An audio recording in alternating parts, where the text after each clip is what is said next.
ఇక రామారావు గారి గురించి పూజ్యులు, యుగ పురుషులు అండ్ మాలాంటి వాళ్ళకి దైవ సమానులు, అలాగే అక్కినేని నాగేశ్వరరావు గారు అదేవిధంగా ఆయన మాకు పూజ్యులు, మాకు ఆరాధ్యులు. అలాంటి వారి గురించి ప్రత్యేకంగా తెలియనిది ఎవరికి ఏమని చెప్పాలి, ఎంతని చెప్పాలి. కానీ వారిద్దరితోటి ఇందాక క్లిప్పింగ్స్ చూస్తుంటే నా దృష్టిలో లేవు. అంటే కలిసి పనిచేశాను అని అనుకున్నాను తప్ప అవి విజువల్స్ చూసిన తర్వాత నేను ఎంత అదృష్టవంతుడిని. నేను ఈ సమకాలీన సినిమాల్లో కూడా ఉంటూ వారితో పాటు వాళ్ళు హీరోగా ఉన్నప్పుడు నేను తోటి హీరోగానో చిన్న నటుడిగానో నేను నా యొక్క ప్రస్తావన, నా ప్రయాణాన్ని కొనసాగించిన వారితో ఉన్న ఆ కొద్ది స్పేస్ సినిమాలో నేను తీసుకోవటం అనేది నాకు పూర్వజన్మ సుకృతంగా నటుడిగా నాకు అనిపిస్తుంటుంది. అది చాలా గొప్ప అవకాశం.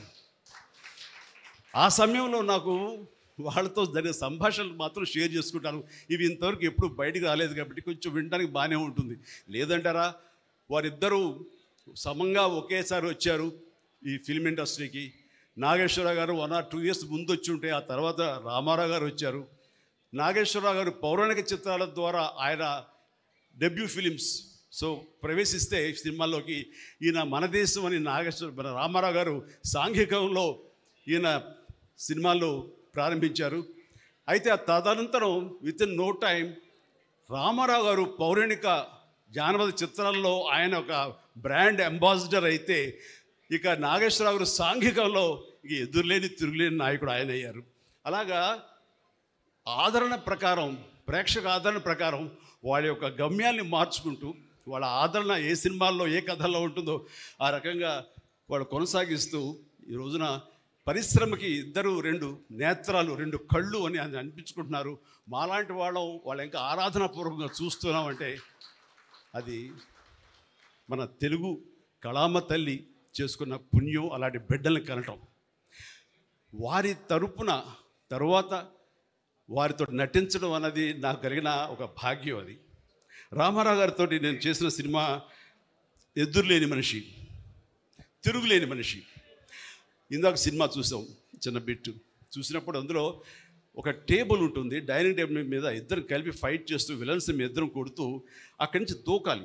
3 అడుగులే కదా అనే ఉద్దేశంతో ఆయన చేయించి పెట్టి ఇద్దరు కలిపి జంప్ చేసి దూకాలి. నేను దూకేశాను. ఆయన ఆగిపోయా, బ్రదర్ ఏమది అన్న, ఏంటి సార్ అన్న, అలా దూకేస్తే అట్లాగా అన్ని డూపులు చేసుకుంటారు, మనం అలా ఊపిస్తే సరిపోతున్నాను. నాకు ఎవరు చెప్పలేదండి. దూకిస్తేనాను 3 అడుగులే కదా అని దూకానన్నాను. లేదు బ్రదర్, ఆర్టిస్ట్ చాలా విలువైన జీవితం.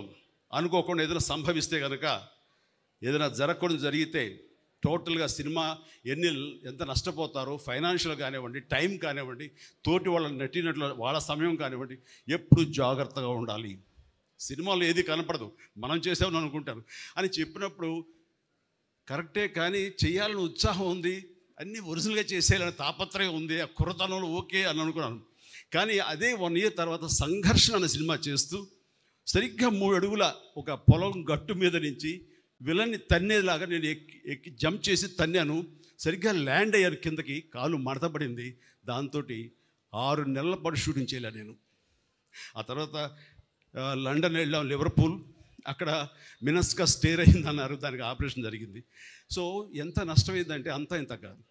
అందుకు నీ పెద్దలు ఎంత ఆలోచించి చెప్తారంటే, అది మన గురించి, మన ఆరోగ్యం ఒక పక్కన పెడితే ఎంతోమంది మన మీద ఆధారపడి ఉంటారు, వాళ్ళందరి యొక్క బాగోగులు దృష్టి పెట్టుకుని ఆలోచిస్తారు. అది వాళ్ళ గొప్పతనం. ఆ తర్వాత ఆయనతో కూర్చున్నప్పుడు మామూలుగా ఈవినింగ్ అయ్యేసరికి గిజ్జలు వచ్చేస్తాయి, ఇంత బాసుమతి ఇది వస్తుంది ఇది. ఆ టైంలో ఆయన 2 బ్రదర్ కూర్చోండి అన్నారు. భయంగానే కూర్చుంటాం కదా ఆయన పక్కన. ఆయన బజ్జీ ఇచ్చారు, తీసుకున్నాను. తిందామంటే ఎక్కడ తినలేము. ఆ సమయంలో ఆయన ఒక మాట అన్నారు, బ్రదర్ మీరు బాగా అభివృద్ధిలోకి వస్తున్నారు, ఈ సంపాదించిన సంపద అంతా ఇనప మొక్కల మీద పెట్టద్దు, ఏదైనా మంచి హౌస్ కట్టుకోండి, ఆ తర్వాత స్థలాల మీద పెట్టండి, మనల్ని కాపాడేది అదే. మనం ఎక్కువ కాలం ఇక్కడ ఇలాగే ఉంటాము, ఇదే సూపర్ స్టార్ డమ్తో ఉంటాము, ఇది శాశ్వతం అని మాత్రం అనుకోకండి అని ఎంతో జ్ఞానంతో, ఎంతో జాగ్రత్తతోటి, ముందస్తు చూపుతోటి ఆయన ఇచ్చిన సలహా అంతా ఇంత కాదు. అప్పటిదాకా మంచి కారు కొనుక్కుందామా, ఇందాక మన కృష్ణదేవరాయ చెప్పినట్లుగా అప్పట్లో టయోటా సెరా అని చెప్పేసి తలుపులు పైకి తెరుచుకుంటాయి, వింగ్ టాప్ లాగా, అది చాలా ఫ్యాన్సీ. అలాంటి కార్లు కొనుక్కుందామా, టయోటో కార్లు కొనుక్కుందామా ఇలా ఉండి అనుకుని నేను ఇక అది ఆపేసి అక్కడక్కడ స్థలాలు కొనడం మొదలుపెట్టాను. ఈ రోజున నా రెమ్యునరేషన్ కంటే కూడా ఆ స్థలాలే నన్ను నా ఫ్యామిలీని కాపాడుతున్నాయి. అలాంటి గొప్ప సలహాలు ఇచ్చినటువంటి మహానుభావులు దూరదృష్టితో